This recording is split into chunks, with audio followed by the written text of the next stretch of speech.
So we missed Parshas Truma and Parshas KiTisa. This week is Parshas KiTisa. So let's kind of discuss in a general sense what these Parshas are all about. The Mishkan is the central theme of these Parshas. Truma, KiTisa, Vayakal, Pekudei. KiTisa is a little bit of an interruption because it has the story of the Chet HaEgel, the sin of the golden calf.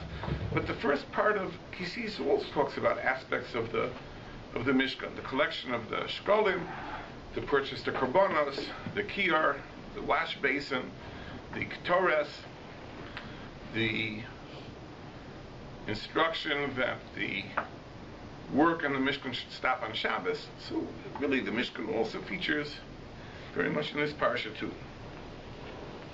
So let's first remind ourselves of the comment of the Ramban in the beginning of his introduction to Sefer Shemos. He raises a very interesting question. We've quoted the Ramban before, that we know the Chumash is divided into 5 books. And presumably it's not simply because it would be too hard to carry around a single volume. But each book undoubtedly has a theme. So the Ramban says, what is the theme of the second book, the book that we call Shemos? The Ramban says that its theme is Geula, is redemption. Shemos is the Sefer HaGeula, it's the book of redemption. And the question is that really it's only the first 4 parshias that deal with redemption. Shemos, Va'era, Bo, B'Shalach talk about the story of Yetzias Mitzrayim, but after that, redemption is finished. So in what sense is the entire overall theme of redemption? So the Ramban says like this. Ramban says redemption is not just relief from oppression. Redemption means restoration. When you are restored to your original spiritual level, that is Geula, that is redemption. The Ramban writes that the Avos, Avraham, Yitzchak, and Yaakov, their tents were abodes for the divine presence. It was Besod Shechina Ale Ohalehem. The Shechina rested on their tents. And when the Jews went down to Mitzrayim, there was a great decline. The Jews lost this madrega. The Shechina was not present anymore. The Jews had actually degenerated to the point of idolatry. And Geula would only be complete when the Jews were restored to their original madrega. This is part of a process. First, they had to be redeemed from the enslavement of Mitzrayim. They had to be redeemed from the environment of Mitzrayim. Then they had to receive the Torah. Then they had to build the Mishkan. And when the Mishkan was complete and the Shechina rested on the Mishkan, so the Jews were restored to the madrega that they had enjoyed in the time of the Avos, then the process of Geula is complete. And that's why the overall theme of Shemos is Geula, and the book of Shemos is only concluded when the Mishkan is built and the Shechina comes to rest on the Mishkan, which of course is really the conclusion of Parshas Pekudei and the end of Sefer Shemos. So this is really what the book of Shemos is all about. Let's talk about the Mishkan a little bit and the concept of Shechina. There is a very interesting contradiction in the Rambam, I think we also pointed out in the past, as to what the source for the mitzvah of building the Mishkan is, building the Mikdash. In one place, in the beginning of Hilchas Beis HaBechira, the laws of the Beis HaMikdash, the Rambam quotes the verse in the beginning of Parshas Truma. V'asuli Mikdash b'shechanti b'socham. That you shall make a sanctuary and I will dwell in their midst. That's the verse, that's the source for the mitzvah of building the Mikdash. In Hilchas Melachim, the Rambam cites a Gemara. The Gemara says in Masechah Sanhedrin that there are 3 mitzvahs that the Jewish people are obligated to perform when they come into Eretz Yisrael. They have to appoint a king, and they have to wipe out the remembrance of Amalek, and they have to build the Beis HaBechira. They have to build the Beis HaMikdash. There, in his discussion of those 3 mitzvahs, the Rambam cites a different verse. as the source of the mitzvah of building the Beis HaMikdash. It's a verse in Parshas Re'eh, which says, L'shichno sidrishu, you shall seek the place of the Shechina, ubasa shama, and you shall come to that place. So the commentaries in the Rambam are troubled, that why does the Rambam bring two different verses? That in the one place he brings the verse from Parshas Truma, v'asu li migdash v'shechati b'solcham, and in the Hilchas Malachim he brings the other verse, Parshas Rei, l'shichno sidrishu, you shall seek the place of the divine presence, ubasa shama, and come to that place. The commentaries are troubled. The Lechem Mishnah, in this commentary to the Rambam, asks the question. Now the truth is that the answer is really very, very simple. That there are really two different things over here. The Mishkan was built even before the Jews came into Eretz Yisrael. The Mishkan was built in the desert. All the 40 years that the Jews traveled through the desert, they took the Mishkan down, they put it back up, and at every encampment they built the Mishkan. And yet the Gemara in Sanhedrin says that building the base of Bechira is one of the three mitzvahs which is applicable only upon entry into Eretz Yisrael. Shalosh mitzvahs nistadu Yisrael b'knisasim la'aretz. There are three mitzvahs the Jews must do upon entry into Eretz Yisrael, and one of them is building the Beis HaMikdash. So what does that mean? What does that have to do with Eretz Yisrael? The Mishkan was built really when the Jews were still in the Midbar.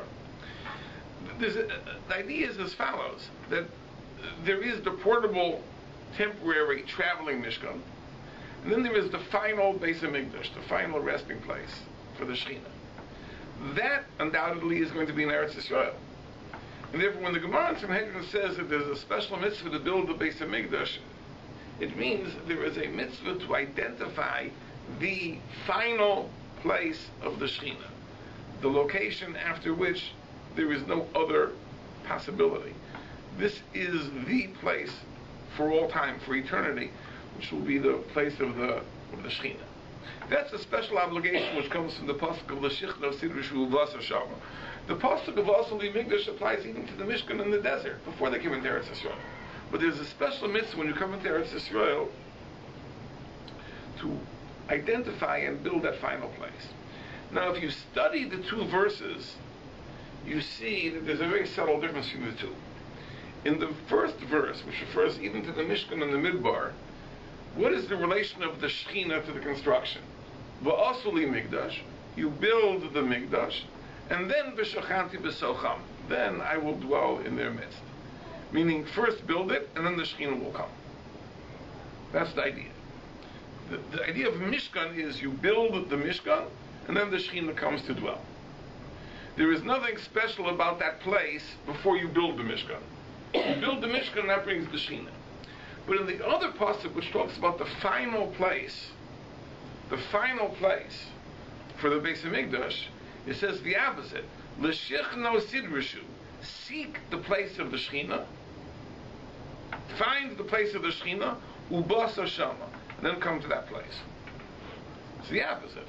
There is a place which is a place of Shechina, a place of divine presence. Identify that place, and then build a sanctuary there. It's a totally different idea. You see,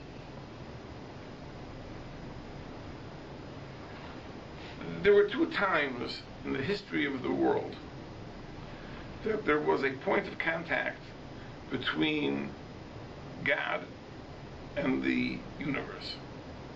The first is the moment of Brias Ha'olam, the moment of creation. The second is Matan Torah, is when God revealed himself at Har Sinai and gave the Torah to Klal Yisrael. It's very interesting that the Beis HaMikdash of Yerushalayim is very much bound to the idea of Brias Ha'olam. Chazal tell us that in the Beis HaMikdash there was a stone, the stone on which the ark rested. It was called the Even Shesiyah. So why was it called the Even Shesiyah? Chazal say, Shemimenu hushtas ha'olam. It was from there that the world was founded. There was a point at which creation started, and from that point it expanded. So that's the Even Shesiyah of the Beis HaMikdash. The Even Shesiyah is the foundation stone. It's the place of creation. The Gemara in Sukkah says that the shisin, the hollow, which is beneath the Mizbeach, which would receive the wine of the Nesachim, was from the Sheishis Yimei Bereishis. It was from the days of creation. The Gemara says that Bereishis, the word Bereishis can be read Bara Shis. God created the foundation, the hallow, under the Mizbeach. Now, I once heard, though I never saw a source for this, but I once heard that hallow, where did that hallow come from? There was an empty space under the Mizbeach that could receive the wine of the Nesachim. Where did the hallow come from? It says, when God created man, so it says that God fashioned Adam, Afar min ha'adam. He took earth, and from that earth he fashioned man. Where did that earth come from? So Rashi in Chumash brings in Parshas Bereishis two pshatim, but one pshat is that God took that earth from the Malkam HaMizbeach, from the place of the Mizbeach. So that hallow under the Mizbeach is the hallow, when God took that scoopful of earth to fashion man, that created the hallow under the Mizbeach, which is the receptacle for the wine of the Nesachim, yes? Let's say in the tunnel tours, and you go past the Kaddish Kadoshim, you go to and then you go to the end, our tour guide said that because Hashem took that earth, and everyone knows that people, man, all of mankind started by Hashem blowing, he said, did you ever think why the whole world wants Yerushalayim? Because we all come from that, our DNA from that spot. That's the whole world. All man comes from. But that's the hallow under the Mizbeach. And by the way, this is a very interesting thing, that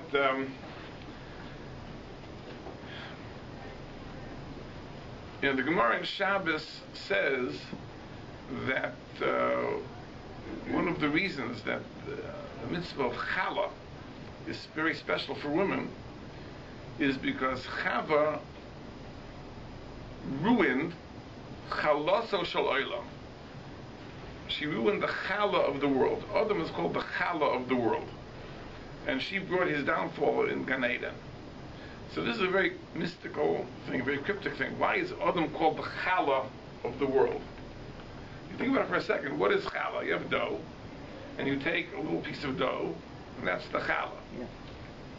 Adam was the challah of the world. You had a world, and God took a little handful of earth from that world to fashion man.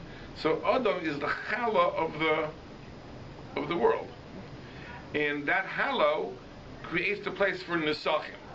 Now, if you look in Parsha Shlach, you'll discover that the two parshias are adjacent to each other. The parsha of Challah and the parsha of Nesachim are right next to each other in Parsha Shlach, and that's the connection, because the Challah of the world, which was Adam HaRishon, created the hallow, which received the wine of the Nesachim. Anyway, this is an interesting thing. But the challah is actually is not the bread; it's what's separated from the bread. Right.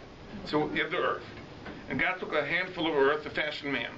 So that clump of earth is the challah of the earth. Separated from the earth. Is the chalaso shel olam. It's the challah of the world, right? And it left a hallow behind because there's a space where it was taken from. That's the receptacle for the Nesachim. So those two parshas are juxtaposed. It's a fascinating idea. But Yerushalayim relates to Brias Olam, right? It's the place of contact between God and the created world, which precedes the giving of the Torah. It precedes everything. It was from the very, very inception. So there, l'shichnos yidrishu, you are commanded, or we are commanded, to find that place and build a sanctuary in that place. How did David HaMelech find that place? We know the story. The story is told that there was a magefa, there was a plague, and the question was how to stop the plague. So David HaMelech saw a malach with a sword drawn over Yerushalayim, and David HaMelech understood that this was a sign from heaven that he should purchase the site of the Beis HaMikdash, the Goyer and the threshing floor of Aravna HaYavusi, which was directly under this angel with the drawn sword, and that stopped the plague. So the Ramban says in Parshas Kairach, fantastic Ramban, that we don't know what the cause of the plague was. Like, what was the sin for which the plague came? And why was it that purchasing the site of the Beis Hamikdash, beginning the process of building the Beis Hamikdash, solved the problem, and what was the angel with the sword trying to signal? So the Ramban says an amazing thing. The Ramban says that the sin for which the plague came was that Klal Yisrael had delayed this mitzvah of identifying the final site for the Beis Hamikdash. Although the Mishkan existed. Right? We know that all the years there was a Mishkan. There was a Mishkan in Shiloh, later in Nov, later in Givon. There was a Mishkan. But that final place, the place of the Shechina, where they should build the permanent Beis Hamikdash, was not identified, and it was delayed. It should have been done by this time. So there was a Magefa, there was a plague, and the angel with the drawn sword stood over the exact spot. And David HaMelech figured out the sign that this means I'm meant to purchase that spot. He purchased that spot, and that was the end of the plague, because then David did what he was meant to do. But that's the idea of the Beis Hamikdash. The Beis Hamikdash relates to Brias HaOlam. Right? It's the Makom HaShechina, it's the place of the presence, because it is the place at which God began the process of creation. The Mishkan is something else entirely. The Mishkan, the Ramban writes in Parshas Truma, is the carrying forward of Har Sinai. Now, there was a divine presence which descended on Har Sinai, and once the Shekhinah departed from Har Sinai, that was the end of that. There no longer was a divine presence. Har Sinai today has no holiness. Yerushalayim is holy ad hayom hazeh. There's no Beis Hamikdash there. Yerushalayim remains holy. Yerushalayim is the place of the Shekhinah itself. It says Har Sinai has no holiness. If you go to the Sinai Peninsula and you find Har Sinai, you can climb, you can do whatever you want there, you can eat there. You can be tamei. There's no Kedusha. The Kedusha of Har Sinai is only as long as the Shekhinah was there. But that Kedusha is carried forward. And that's the idea of the Mishkan. The Mishkan, Ramban says, is the carrying forward of the experience of Har Sinai. So in the same way, Ramban says that Har Sinai, the Jews camped around the mountain. Likewise, in the Midbar, the Jews camped around the Mishkan. It was really Har Sinai carried forward. So the Mishkan relates to Ma'amad Har Sinai. The Beis Hamikdash relates to Yerushalayim. Now, the interesting thing about Torah, Ma'amad Har Sinai Torah, is the Gemara says like this. The Gemara says in Brachos that Miyom Shecharav Beis Hamikdash, from the time the Beis Hamikdash was destroyed, Ein LaKadosh Baruch Hu Ba'olamo Elodam Alma Shel Halacha. The only place God has in this world is the Dalet Amos, the very narrow precinct where Torah is studied. That is the place of the divine presence. In other words, that when we have a Beis Hamikdash, that is the place of divine presence because it's the Beis Hamikdash. So in the absence of a Beis Hamikdash, where is God present? God is present where Torah is studied. Now this is a fantastic thing. Let me talk about one of the very basic differences between the Beis Hamikdash and the Mishkan. As we know that one of the features of the Mishkan, the Mikdash, were the Kruvim. There were angels. There were two angels on top of the Aroin. When Shlomo Melech built the Beis Hamikdash, he added an additional set of Kruvim that stood on the floor of the Beis Hamikdash, not on top of the Aron. They stood on the floor of the Beis Hamikdash. And the question is, how do you account for this difference? As we would expect that, at least as far as the vessels go, Shlomo should not have done anything different than the original Beis Hamikdash. So why is it that in the original Mishkan, the Kruvim stood on the ark, on the Aron, on the Kapairos, on the cover, and Shlomo Melech's Kruvim stood on the floor? What is the idea of Kruvim? What do the Kruvim symbolize? And the Ramban says in Parshas Truma that the Kruvim really are the divine throne. The divine throne. As we find in Tehillim, HaKadosh Baruch Hu is called Yoshev HaKruvim. He who sits upon the angels. Meaning that when the Nevi'im saw God in prophetic visions sitting on a throne, that throne was made of angels. Right? The Kisei HaKavod, right? The divine throne, which is not really a throne because God is not a physical object that sits on a chair. But when the Nevi'im saw in their prophetic visions the Kisei HaKavod was made not of wood, not of gold, not of anything else. It was made of angels. So God is called Yoshev HaKruvim. He is enthroned on angels. Now, it reminds me, someone told me a story, I don't know if the story is true, that you may remember when Menachem Begin was prime minister. So he was a very, very flowery speaker. So once he was speaking and he made reference to God, and the interpreter, the translator, was not doing a very good job. So Prime Minister Begin mentioned the Yoshev HaKruvim, God who sits enthroned on the throne of angels. Now, kruv in Hebrew also means a cabbage. So the translator said, "He who sits among the cabbages." I don't know what that means, you know.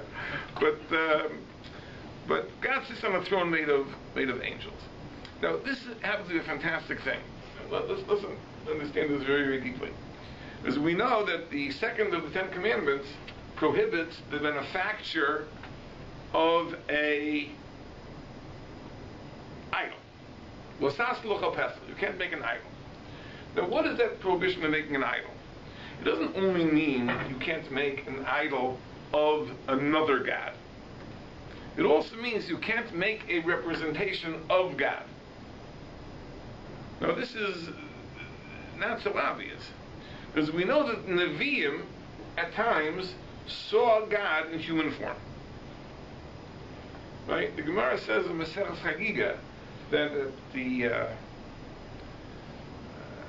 at the Yam Suf, God appeared as a Bachur Eisel Muhammad, as a young, virile warrior.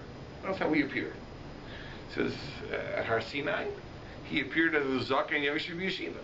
He appeared as an old man, an elder, leading a yeshiva. Right? When you have a yeshiva, a Rosh Yeshiva, you don't want your yeshiva to look like a black hair and you want a long white beard. No, that's becoming for a Zaken Yoshev Yeshiva. So at Yam Suf, when God was waging war against the Egyptians, he was a Bachar Eisel Muhammad. When he was giving the Torah, he was a Zaken Yoshev Yeshiva.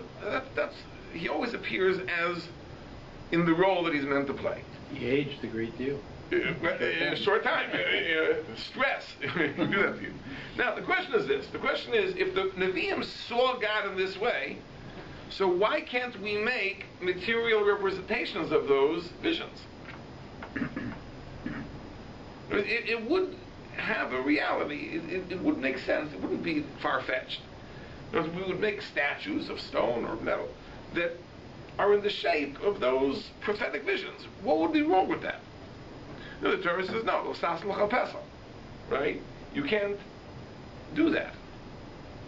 Now, if you look in Parshas V'eschanan, it says a fantastic thing. It says you shouldn't make any forms, not a tavna, zocher, or nekeva, not a form of male or female. Why? Ki lo ro'isem kol tmuna. You saw no vision at Har Sinai. Now, this is an amazing thing, because Chazal say they did see a vision. I don't know what the answer to that is. But it seems clearly that the Torah is telling us that be careful. Don't make representations of God. So if you want to symbolize the divine presence, and you can't make a representation. Now remember, in the pagan temples, what was the centerpiece of every temple? It was a big statue of the deity. But we can't do that. You can't make a representation of God. It's not just you can't make a statue of a foreign God, an Avodah Zarah. You can't make a representation of the true God. So how do you symbolize the presence? You symbolize the presence by making something which is associated with God. The throne. The empty throne. That symbolizes the presence without a representation of God himself. So that's what the Kodesh HaKadoshim contained. The Holy of Holies contained the divine throne. The Kruvim were the divine throne. God is Yoshev HaKruvim. So we can't make a representation of God, but we can make a representation of his throne. By the way, that this is what the Egel was. in this week's parsha, when Aaron made the egel, what was the idea of the egel? What was the idea of the egel? Not as it was corrupted. Because ultimately, there were people that misunderstood the idea of the egel. They worshipped the egel itself as an avodah zarah, and that was the whole problem. But when Aaron made the egel, what did he intend it to be? So the Ramban says like this. The Ramban says that one of the great prophetic visions is the vision of the Merkava, the divine chariot. When God is seen as riding in a chariot which is drawn by angels that have animal faces, the chayos, right? And the chayos have 4 heads. Each of these angels has 4 heads, 4 different animal heads. Well, I shouldn't say animal heads. One of them is a human head. So one of them is the Pnei Ashor, one of them is the Pnei Nesher, one is the Pnei Aryeh, and one is the Pnei Adam. The face of the bull, the face of the eagle, the face of the lion, and the face of the human. So these angels have 4 heads, and these angels, these chayos, draw the divine chariot. The Ramban says that the egel was the Pnei Hashor of the Merkava. It was the face of the bull in the divine chariot. That was what the egel was meant to be. So the egel was not meant to be the object of worship, but it was meant to symbolize the divine presence because it is part of the chariot. It's part of the chaya that draws the chariot, and therefore it symbolizes the divine presence. That's the idea. Now, so that's what the kruvim are. So why is it that Shlomo Melech's kruvim stand on the floor, and why is it that Moshe Rabbeinu's kruvim stand on the ark? Because it's pashut. You see, the Mishkan was not a place of the divine presence itself. The geographic location was not the place of Shekhinah. The Mishkan is the place of Shekhinah because it's the place of Torah. It's the carrying forward of Har Sinai. So this is the place, this is the receptacle of Torah, and therefore this is where the divine presence is. And therefore the throne sits on top of the Aron, which contains the Torah, which contains the Luchos. Right? That's where the divine throne sits.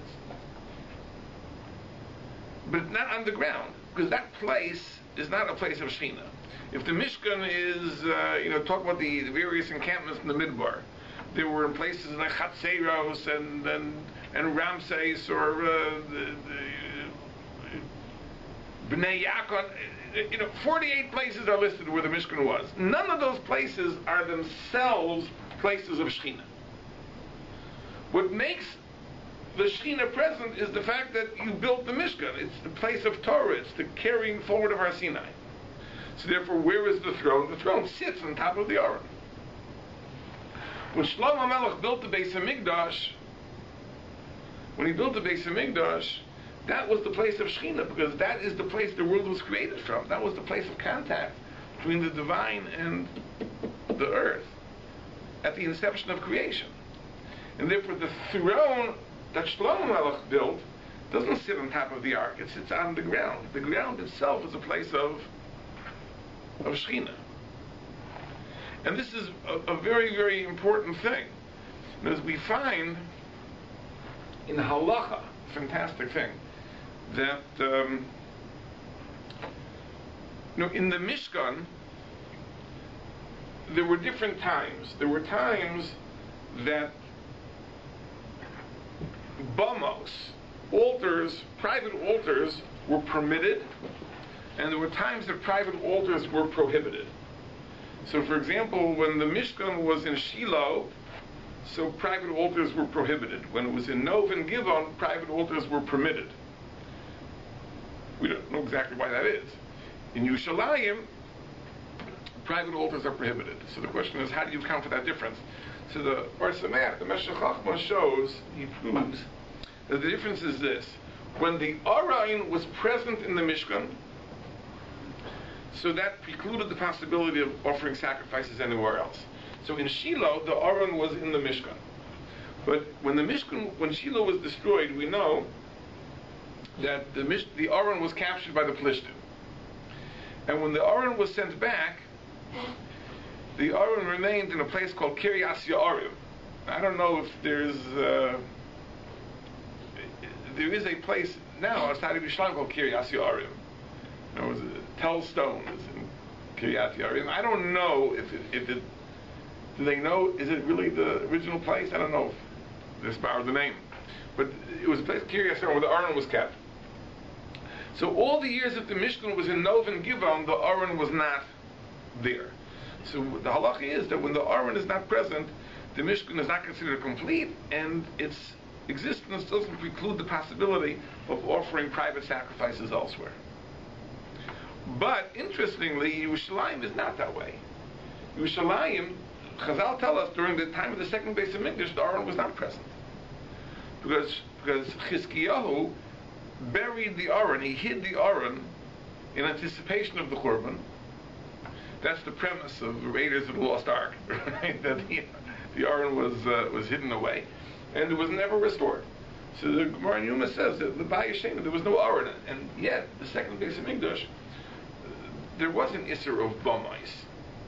So the implication is that somehow the Aron is an integral element of the Mishkan, but it is not an integral element of the Mikdash. Or that a Mishkan without an Aron is deficient to the extent that private altars are permitted. But a Mikdash without an Aron is a full-fledged Mikdash, and Bamas are prohibited. So how do you account for that? The answer is very simple, because the Shechina, the presence of the Mishkan, is because of Torah. If the Torah is not there, then the presence isn't there. If the presence isn't there, it doesn't preclude the possibility of offering sacrifices elsewhere. But the Shechina of the Mikdash, right, is not because of the Torah. It's because that's the place of creation. That's the place of contact between the divine and the earthly. And therefore, even in the absence of the Aron, the Shechina is there full in its presence, and therefore it precludes the possibility of offering sacrifices elsewhere. There's also another fantastic thing, that the Mishkan, it seems, was an exclusively Jewish thing. Chazal say that, or the Pasuk says, that God said to Moshe, speak to the Bnei Yisrael, take a truma, v'asu li migdash v'shechanti b'socham. Make for me a migdash, and I will dwell in their midst. And commentators bring a medrash. I don't know what the source of the medrash is, but the Alshich brings and others, that it doesn't say b'socham, I will dwell in the Mishkan, but I will dwell b'socham, I will dwell in their midst. But the Hashras HaShechina of the Mishkan is something which is unique to the Bnei Yisrael. It's something to the Jewish people. The Beis Hamikdash has a international flavor. Right? We say, the Pasuk is very familiar, we say in Slichos, Ki beisi beis tefila yikarei l'chol ha'amim, that the Beis Hamikdash is a house of prayer for all nations. If you look in the Sefer Melachim, when Shlomo Melech built the Beis Hamikdash, he says explicitly that the idea behind the Beis Hamikdash is not only for Jews, but even for Hanachri, even for the Gentile who is not of the Jewish people. When he wishes to pray, he will come to this house, and his prayers will be answered. What's the idea? The idea is very simple, because the Shechina of the Mishkan is because it's the place of Torah. Torah was given only to the Jewish people. So the Shechina of Yerushalayim is because it's the place of Brias Ha'olam, and therefore it's the Makom HaShechina for all mankind. So these are the two aspects of the Mishkan and the Mikdash. Okay, that's something about Parshas Truma. Now we'll go into Parshas Tetzaveh. There's discussion at different points about the Kruvim change position, relating to how the Jewish people relate to God. Right. Which Kruvim are we talking about in that situation? It's a very, very good question. It's a very good question, because the Gemara in Yuma says a very funny thing. The Gemara in Yuma says that when the Gentiles came in to the second Beis Hamikdash, so it says that the Kruvim were embracing one another, right? And the question is that the Gemara asks that there was no Aron in the second Beis Hamikdash, so where were these Kruvim? So the Gemara says it refers to the Kruvim that were carved on the walls, of the Kodesh HaKadoshim. Now there's another question the Ritva asks in Yuma, on that Gemara, that the Gemara says that when the Kruvim were facing each other, that shows Osem Ritzon Shel Makom. They were doing God's will. When the Kruvim were turned away from each other, they were not Osem Ritzon Shel Makom. This was the time of the destruction of the Beis HaMikdash. So we would have expected that the Kruvim not only should not be embracing, they should not even be facing each other. That's another question they ask. Yeah. But the Gemara says it refers to the Kruvim of the wall, so it's not clear which Kruvim that's talking about. So this is the third set. This is the third, right? These are the carvings on the walls. Right. It says in Malachim there were Kruvim carved on the walls too. So Shlomo's Kruvim were not in the second temple either. Right, it seems like that. Right. Okay, let me show you the Parshas Tetzaveh, because we're making up for all the weeks we missed. The Parshas Tetzaveh, there is a structural problem in Parshas Tetzaveh. Because we tend to think that Parshas Truma talks about the Mishkan. Parshas Tetzaveh talks about the Kehanim. So first it talks about the Big Day Kahuna, the clothing that the Kehanim wear. Then the Torah talks about the Miluyim, the process of investiture. How do you sanctify the Kehanim? Special korbanos, 7 days. That makes them, sanctifies them as Kehanim. And that parsha of the Miluyim ends with a verse which refers back to the entire idea of the Mishkan, that the Jews will know that I am the Lord who took you out of Mitzrayim in order that I should dwell in your midst. So it seems that that's the conclusion. And then as an afterthought, we have the parsha of the Mizbeach HaKetoros. The end of Parshas Tetzaveh talks about the altar on which the incense was burnt, the golden altar on which the incense was burnt, which was one of the vessels that was in the Mishkan. Rabban asks the question that this parsha is out of place. In the beginning of Parshas Truma, we discussed the vessels of the Mishkan, the Aron and the Menorah and the Shulchan. So really the Mizbeach Hazav, the golden incense altar, belongs back there. Because why is it written as an afterthought after the parsha of the Kehanim, of the Big Day Kahuna and the Miluyim? Now this is a very, very interesting thing, but I'll point out an amazing observation. The Gemara says in Maseches Yuma that there were 3 vessels in the Beis HaMikdash that had crowns. Sholosh Zeirim, there were 3 crowns. The Aron had a crown. There was a golden crown, ornamentation on the Aron. The golden altar for incense had a crown. And the Shulchan, the table, had a crown. So what do these 3 crowns symbolize? So the Gemara says they symbolize the 3 crowns of the Jewish people. Chazal tells us, Pirkei Avos, that the Jewish people are crowned with 3 crowns. There's the Keser Torah, there's the crown of Torah. The crown of Torah is free for the taking. Anyone who wants to devote himself to learning Torah can receive the crown of Torah. Then there's the crown of Kahuna, of the priesthood. That was given to Aaron. Then there was the crown of kingship. Now the crown of kingship originally was that of Moshe Rabbeinu. Moshe Rabbeinu was the first Jewish king. Vahi B'Shur and Melech is Moshe Rabbeinu. Ultimately it was given to David HaMelech. From that point onward, it became an inheritance. David HaMelech passing it on to his descendants, up to the Melech HaMashiach. These are the 3 crowns. So the Gemara says the ornamentation of the crown of the Ark, of course, corresponds to the Keser Torah. That's the crown of Torah. The crown of the Shulchan, that's the Keser Malchus. That's the crown of kingship. That's one of the roles of the king. The role of the king is to provide for the welfare of the nation.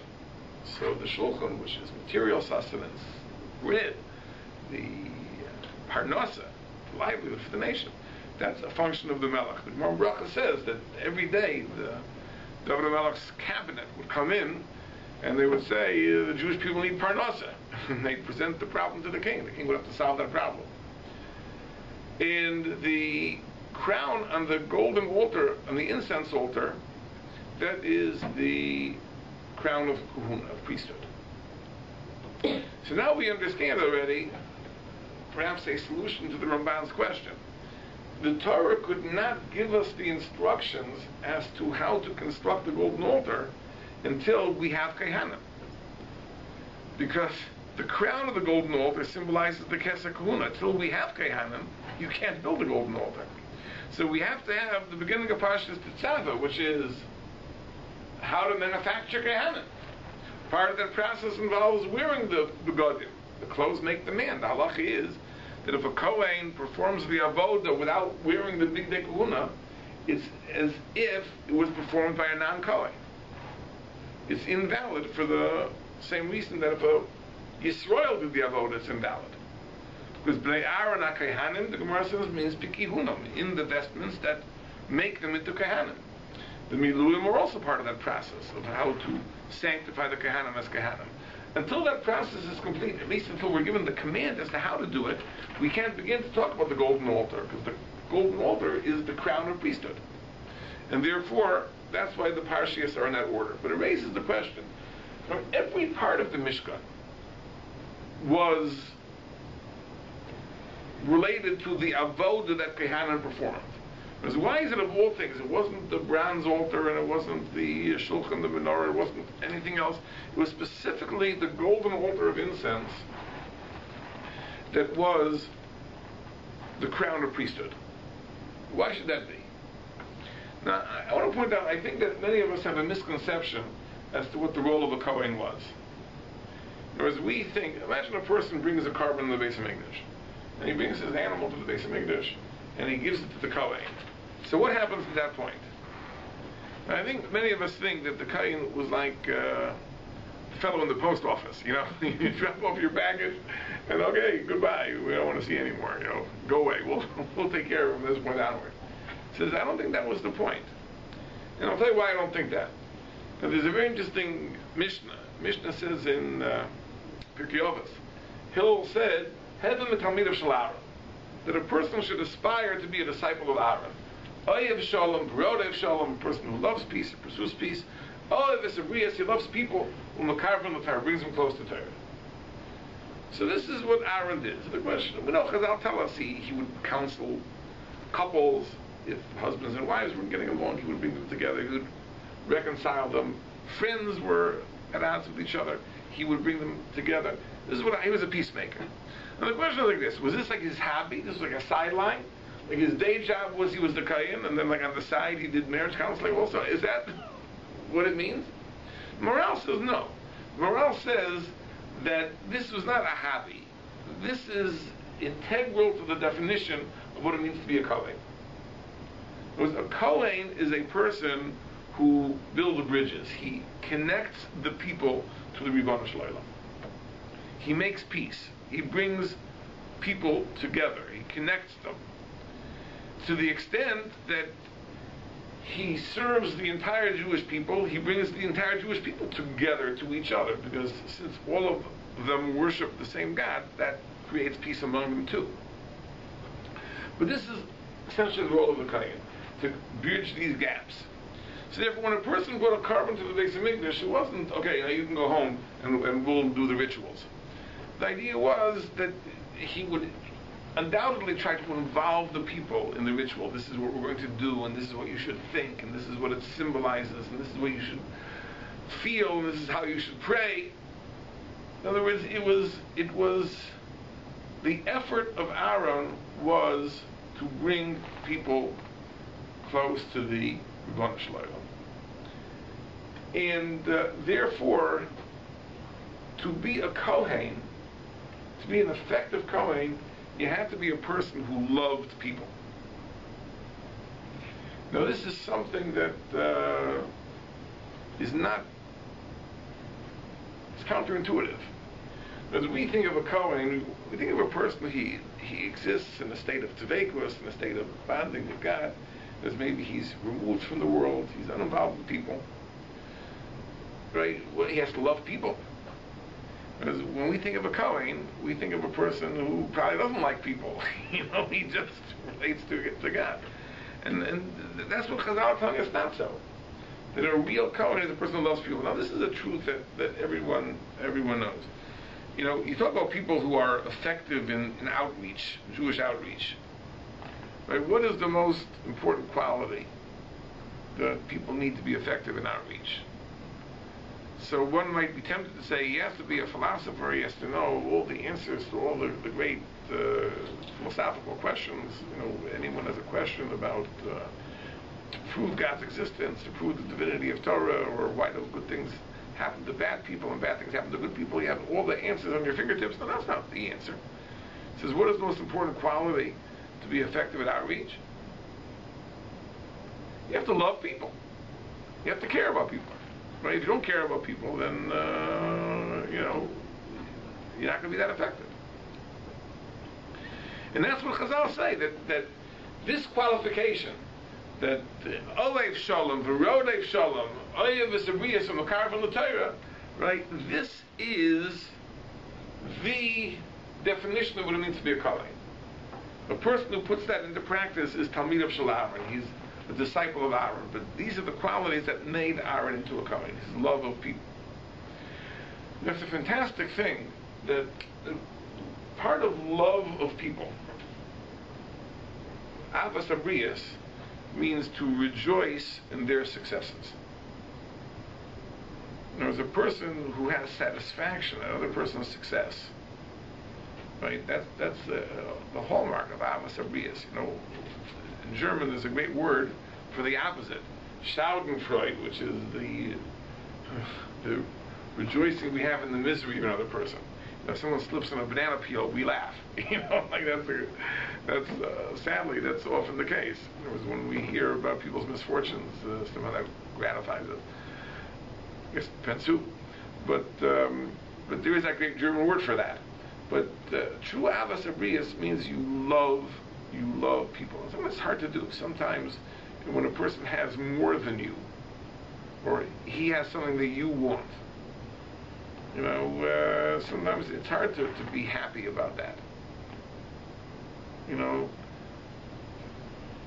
Imagine a person who needs a shidduch, and that person goes to a chasna, and someone much younger than she is, or younger than he is getting married, and he begins to wonder, will I ever get married?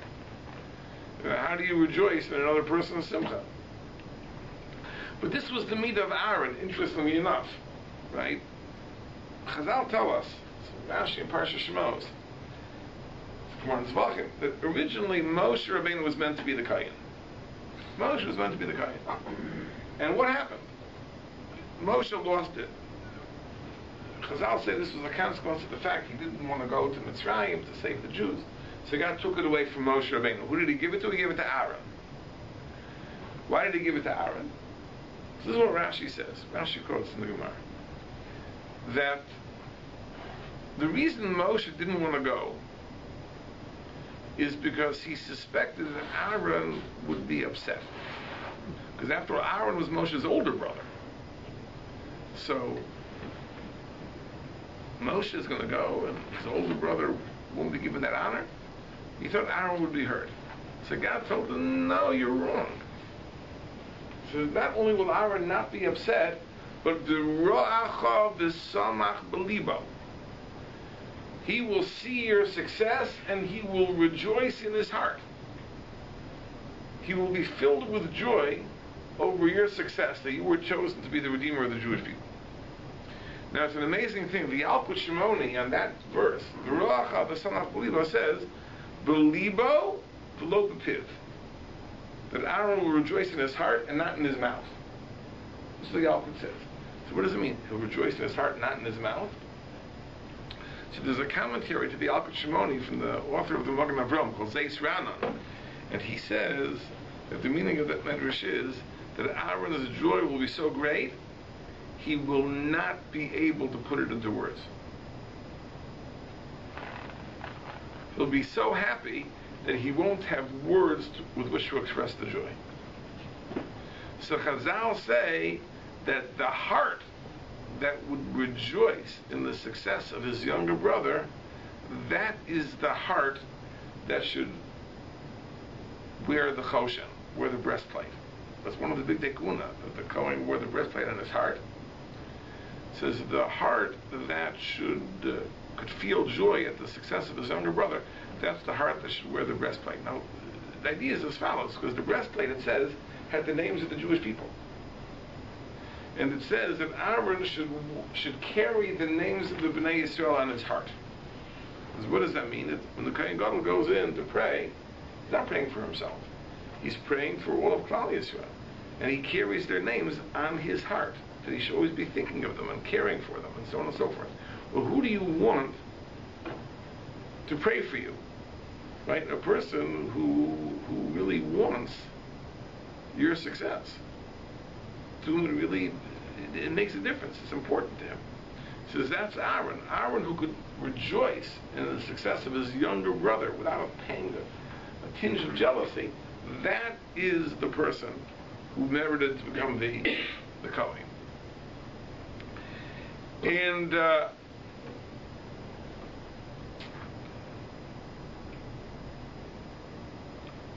this idea of Avas Yisrael, to love every Jew,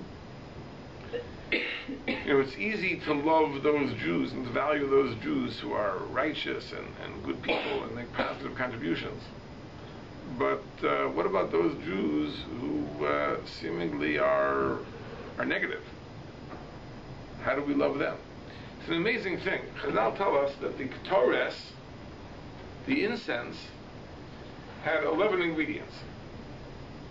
One priest says one of the ingredients the Torah mentions is called chelbana. Chelbana. The Gemara says chelbana really had a bad smell. Really had a bad smell. But somehow when you added it to the other 10 ingredients, it had a better fragrance than it would have had without it. Like sometimes it is like that. You add an ingredient which is really off, but somehow blended with the other ingredients, it's better than it would have been without it. So from here we learn that called tainus she'ein bo miposhi Yisrael, any fast which doesn't include the sinners of the Jewish people, is not considered a fast. That means that, let's say we have a fast day. We're declaring a fast. There's some sorrow, some trouble. We're gathered in prayer. The question is, who do we invite? Whose participation do we encourage? So if the assembly is exclusive, yeah, you can come. You're a good person, a religious person. You're welcome. Says you stay home. We don't want you. We don't need you. So the tainus, which excludes the Poshi Yisrael, is not a tainus. Because Klal Yisrael is a klal, and that klal includes Jews of every stripe. Right? When it becomes an exclusive club, you're okay. We accept you. We don't need you. You stay out. Then it's not a good thing.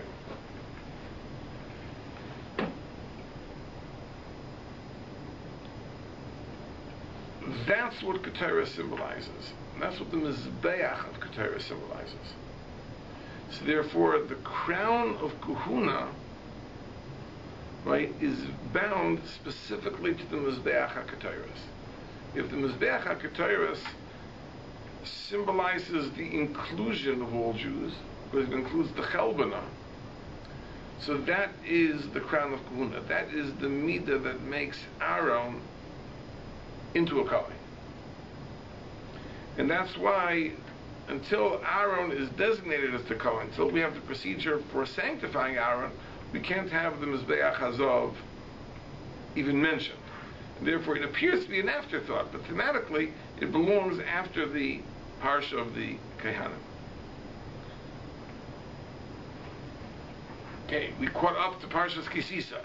And now we have Parshas KiTisa, but we only have 2 minutes. So what could one say about KiTisa? But I'll tell you one little tidbit. The Parsha of KiTisa begins with the mitzvah of Machzas HaShekel, giving the half shekel.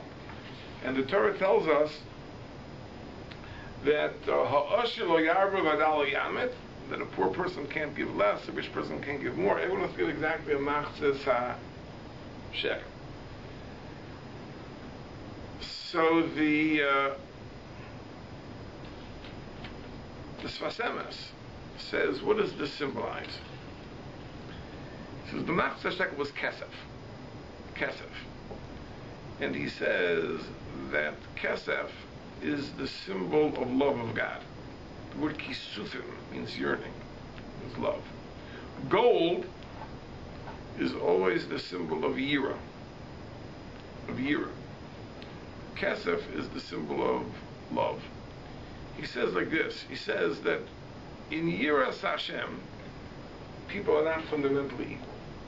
Some people have more Yiras Shamayim, some people have less Yiras Shamayim. Why would that be? Because Yiras Shamayim is fundamentally a function of what you know about God. The more you know about God, the more you revere God, the more you fear God. So there are some people that know more, some people that know less. Some people are given greater intellectual capacity, some people are given less intellectual capacity. So therefore, there are some people that have more Yiras Shamayim, some have less Yiras Shamayim. So when it comes to Yira, not everyone is the same. Some people have a lot of Yira, some people have less Yira. He says when it comes to Avas Hashem, says the Sfasemis, everyone is fundamentally equal. This is why is that? Because what love of God is the natural attraction that a person has to God, in as much as the soul is derived from God. Because the soul of a person is rooted in God, a person has a yearning to reconnect with his source, and that is true, that is common to all mankind. So, therefore everyone is equal. That's why everyone gives an equal share of the Machzah Shekel, which is symbolic of love of God. That's what the Fasem says. Then he asks the question on himself. He says, but we see it's not true. See, in our experience, it's not true. There are people that have greater love of God and people who have less love of God. How can we say that everyone is fundamentally equal in that? So he says an amazing thing. He says, when the Torah says that everyone is equal, a rich man can't give more, a poor person can't give less, that's only when you give for yourself. But for example, I can give a shekel for other people. Let's say I decide I'll pay your shekel. I can do that. There's no law against that. You can't give more than a half shekel for yourself. He says, but if you want to pay someone else's shekel, here, I'm paying your shekel, your half shekel. You can do that. You can give for your children, give for your friends, you can give for strangers. In other words, you're not giving the extra half shekel for yourself, you're giving it for somebody else. So everyone has an equal share, everyone still has a half shekel, but you're giving for another person. Is if a person finds that he was blessed with an extra dose of Avas Hashem, says the Sfasemes, he can know with a confidence it was not given to him for himself. It was given to him in order that he should bring others close to Ribono Shel Olam. Because every person's share in Avas Hashem is meant to be equal. It's just that sometimes the HaKadosh Baruch Hu has cheshbonos, that he wants that other people's share should come about through your agency. And the same with Parnas, it's that way. Right? Why are there people that are richer than other people? It's not necessarily because they were greater tzaddikim. Sometimes the HaKadosh Baruch Hu's cheshbon is that Reuven's Parnas should come about through Shimon. So God gives Shimon an extra amount of money, so Shimon can start a business and hire employees, among them Reuven, and he pays them salaries, and therefore their parnasa comes through the agency of Shimon. So likewise, if a person finds he's given an extra dose of Avas Hashem, that is not meant to be hoarded. That's meant to be shared. That's meant to bring others close. And that's the idea that for yourself, you only get the Machzah Shekel that everyone else has. If you have extra, that's really meant for others. And that's a very, very important message, I think, that we can know. That Baruch Hashem, we are advantaged people, right? Through our experiences and our situation, we know that we know more and we care more than many other Jews. So why are we given that? We're not given that to hoard for ourselves. We're given that to share with others. Okay, so these are some thoughts on these three parashas. Take a breather. And Bez Hashem, next week we will talk about Parashas Vayakhel.